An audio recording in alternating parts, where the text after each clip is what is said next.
¿Quién eres?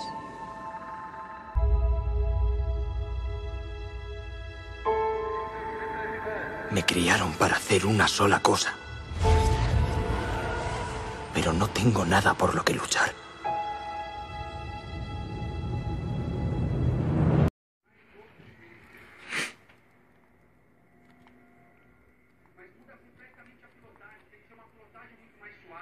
A motocicleta tem que estar com a suspensão bem mais longa para ela absorver melhor a energia e não sobrecarregar o pneu.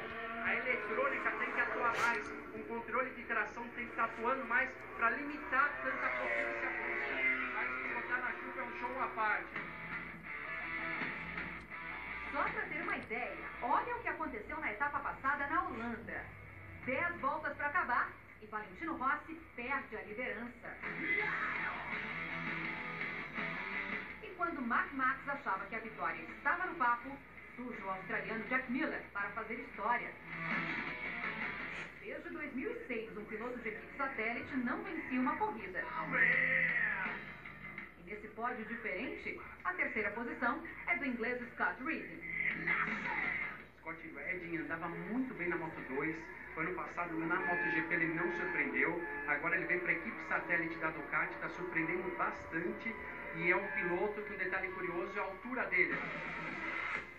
Ele faz parte do clube dos pilotos com mais de 1,80 m. Os mais baixos integram a equipe da Honda. Dani Pedrosa com 1,60 m e Marc Marquez com 1,68 m.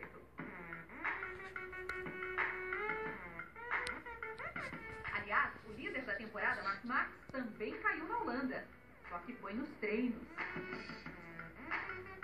Agora, atenção para o pique e a educação para pedir a moto emprestada para o fotógrafo.